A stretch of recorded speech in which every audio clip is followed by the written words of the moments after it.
fonce, je vais faire du trading, je vais devenir millionnaire. Mais non, c'est pas comme ça. Et donc, encore une fois, c'est une question de temps. Donc, copy trading, c'est de la merde. Voilà, et c'est ça qui me dérange.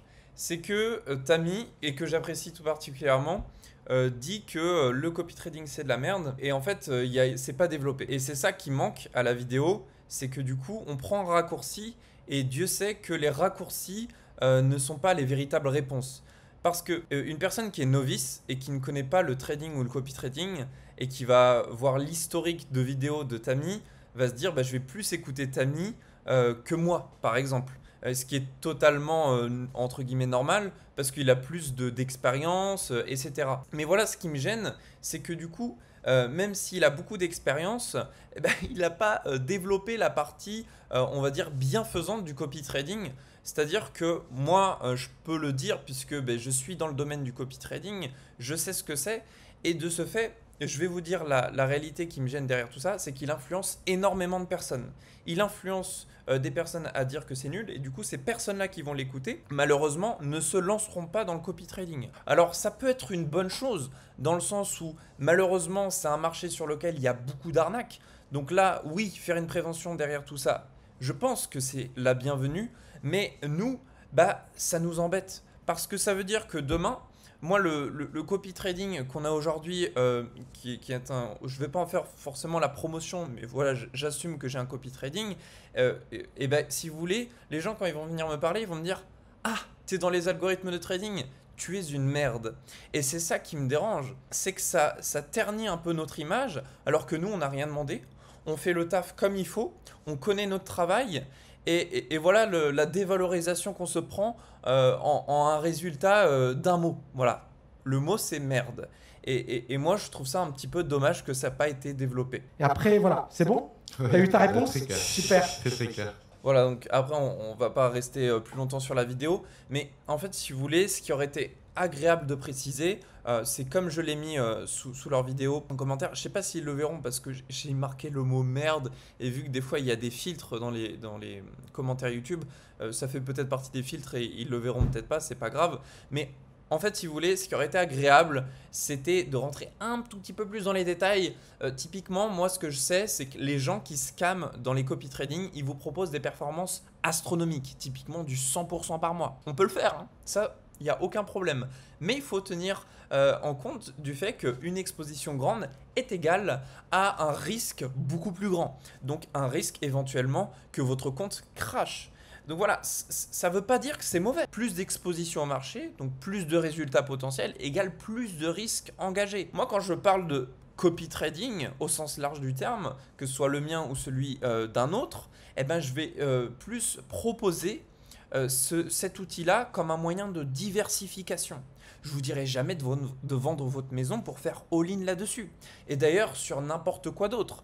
Parce que tout est question de risk management. C'est-à-dire que demain, si vous décidez de vendre votre maison, de faire all-in sur un copy trading, ça vous regarde. Si vous perdez tout, vous saviez que ça pouvait arriver. Ce qui serait pertinent, si vous voulez, c'est d'avoir une sorte d'éducation. Parce qu'il y a des gens qui malheureusement sont pas éduqués et qui se lancent aveuglément sur ce genre d'outils. Mais voilà, ce qui aurait été intéressant de développer, c'est cette partie-là. Et aussi à savoir que les copy trading qui se rémunèrent avec les spreads.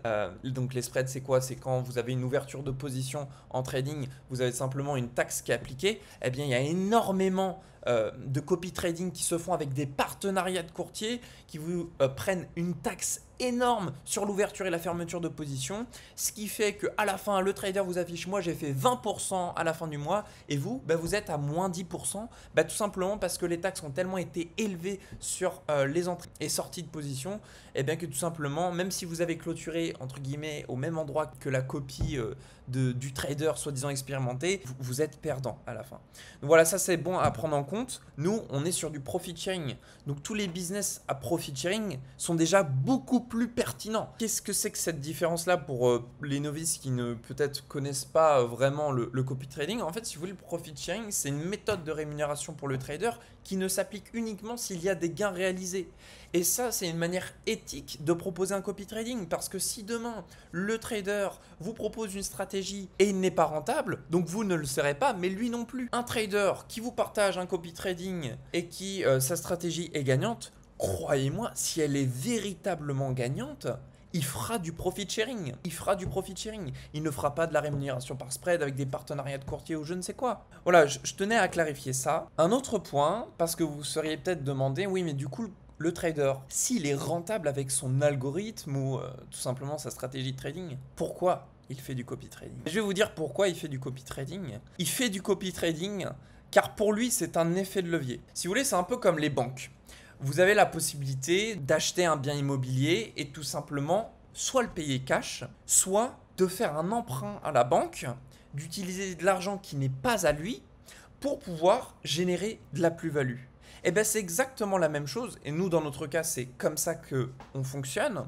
En fait si vous voulez, les fonds qui sont investis en copy trading sont utilisés comme un effet de levier. Parce que l'on sait que nous sommes rentables sur notre stratégie, ça nous permet d'avoir un revenu supplémentaire en plus de nos propres capitaux investis. C'est juste ça qui m'avait un petit peu dérangé. Autrement, les personnes qui parlent dans ce podcast, j'ai pas de problématique particulière. Voilà, je regarde ou pas forcément leurs vidéos, mais j'étais juste tombé là-dessus et fallait que je réagisse parce que ça me tenait à cœur de vous partager mon point de vue. Donc en tout cas, que vous ayez compris ou pas ce que je vous ai fait passer comme message, parce qu'il y avait un peu de jargon, je suis désolé. Le message est passé et si vous souhaitez échanger, il n'y a aucun problème, je suis très ouvert pour parler, que ce soit trading, investissement ou autre. Je vous laisse juste en dessous dans la description mon Telegram personnel et vous pourrez échanger avec moi si vous le souhaitez. Je vous souhaite à tous une très belle journée, prenez soin de vous et puis on se retrouve dans une prochaine vidéo.